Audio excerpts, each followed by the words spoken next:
पत्रकार वार्ता इस पूरे देश में कई शहरों में हो रही पत्रकार वार्ता में से एक है और ये पत्रकार वार्ता करना अनिवार्य है।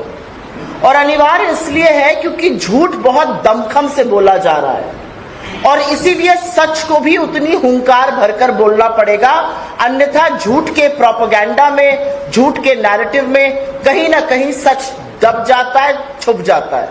हम महात्मा गांधी की पार्टी हैं तो हमें लगता है सत्य तो अंततोगत्वा सामने आएगा ही और हर बार सामने आता है, लेकिन शायद हमारी शालीनता सामने वाले को यह मौका दे देती है कि वो झूठ का प्रपंच और तेजी से फैलाए और इसलिए सच बोलना जरूरी है। सर्वप्रथम मैं यहां पर नेशनल हेराल्ड में जो चार्जशीट फाइल करी गई है, जो पूरा फर्जी वाड़ा है, जो पूरा बोगस केस है, उसके बारे में आपसे चर्चा करने आई हूं।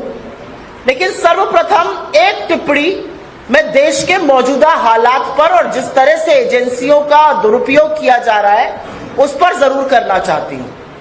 आज इस देश में हालात ये हैं कि एनफोर्समेंट डायरेक्टरेट को बच्चा बच्चा इलेक्शन डिपार्टमेंट बीजेपी का बताता है। आज हालात ये है कि सीबीआई और इनकम टैक्स की साख डूब चुकी है। आज हालात ये है कि जिसके खिलाफ ईडी एक्शन लेती है उसको लगता है मैं सच की सही लड़ाई लड़ रहा हूं, अन्यथा बीजेपी मेरे खिलाफ एक्शन नहीं लेती। एजेंसीज का लगातार दुरुपयोग हो रहा है, पिछले 11 सालों में हो रहा है। 95% जो केसेस ईडी के हैं वो इस देश के विपक्ष के खिलाफ है और उन लोगों के खिलाफ है जो दमखम के साथ आंख में आंख डालकर भारतीय जनता पार्टी से, नरेंद्र मोदी की विफलताओं को उजागर करते हैं, उनसे लड़ते हैं।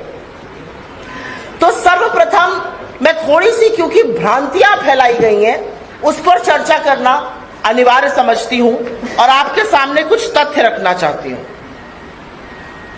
एजेएल क्या है, यंग इंडियन क्या है, उसमें सोनिया जी और राहुल जी का रोल क्या है, क्या केस है, यह बताना जरूरी है।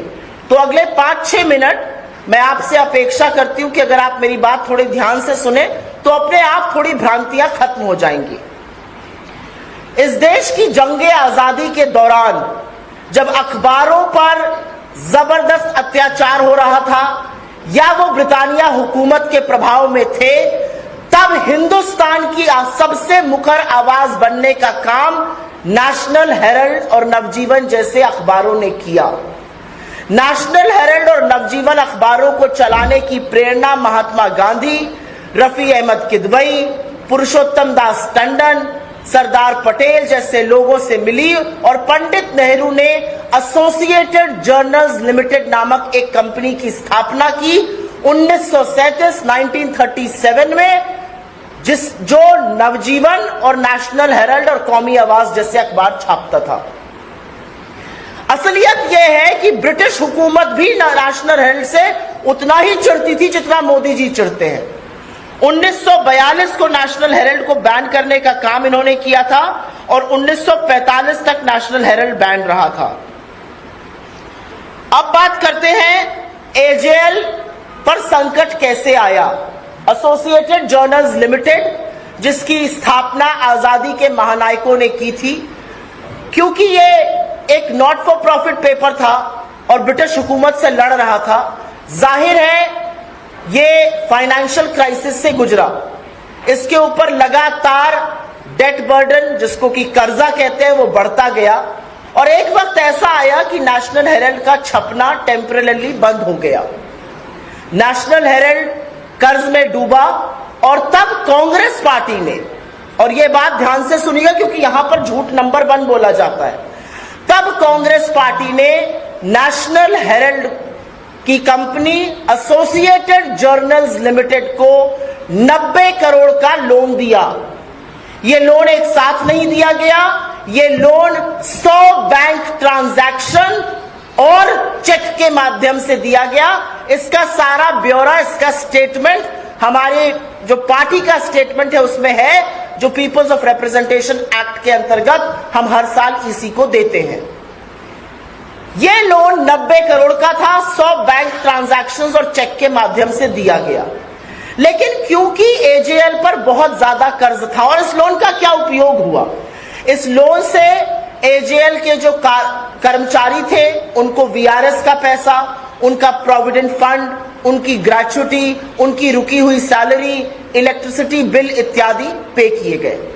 लेकिन कोई भी कंपनी, और आप में से जो थोड़ा बहुत आर्थिक जगत से संबंध रखते हैं, कोई भी कंपनी अगर कर्ज के तले दबी हुई है तो वो नहीं चल सकती है। लेकिन उसको बोलने से पहले मैं आपको पहला झूठ बता देती हूं। पहला झूठ ये बोलते हैं कांग्रेस पार्टी पैसा कैसे दे सकती है। ये मामला 2012 में पूरी इलेक्शन कमीशन की बेंच के पास गया और पूरी इलेक्शन कमीशन की बेंच ने रूल किया कि कांग्रेस पार्टी ये लोन दे सकती है, इसमें किसी नियम और कानून का उल्लंघन नहीं हुआ है। This is an order from the complete bench of the election commission.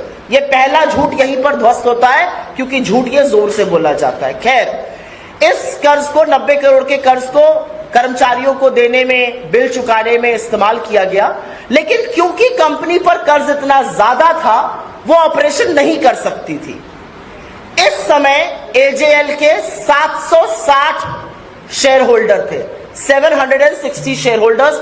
आप में से कुछ लोगों के पास कंपनीज के शेयर होंगे, किसी के पास रिलायंस के होंगे, किसी के पास टाटा के होंगे, किसी के पास किसी बिरला कंपनी के होंगे। आप एक शेयर होल्डर है। वैसे ही एजेएल के 760 शेयर होल्डर थे और तब एजेएल के कर्जे को इक्विटी में कन्वर्ट किया गया।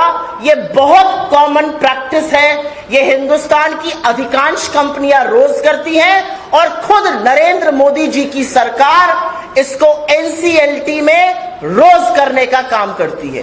डेट को इक्विटी में कन्वर्ट करना एक बहुत स्टैंडर्ड प्रैक्टिस है।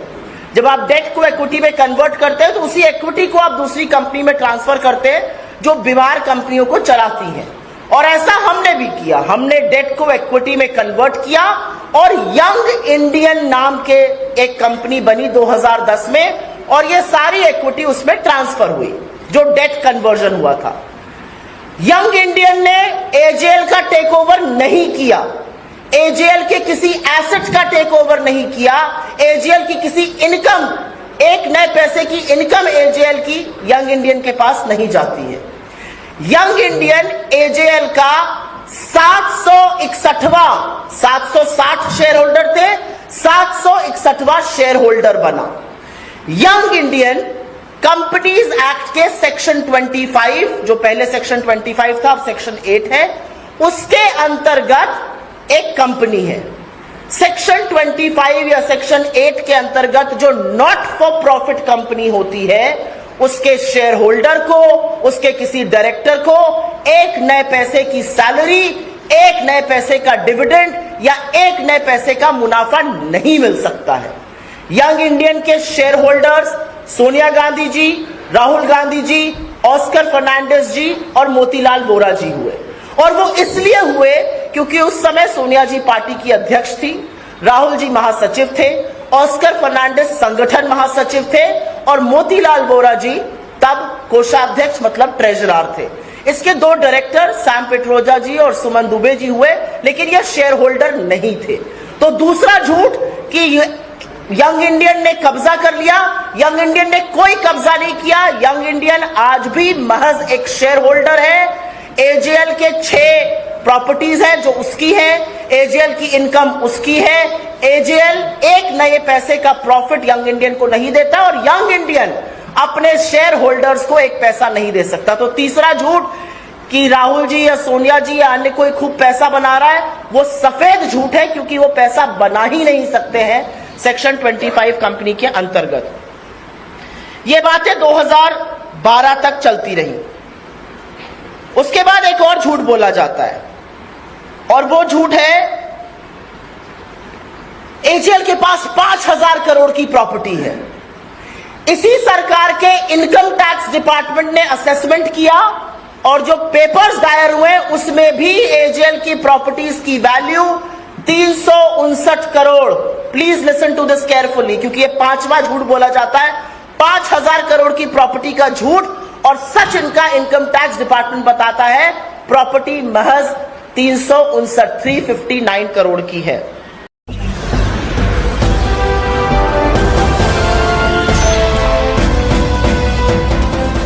आप देख रहे हैं लाइव न्यूज 19। 99 राष्ट्र सबसे पहले।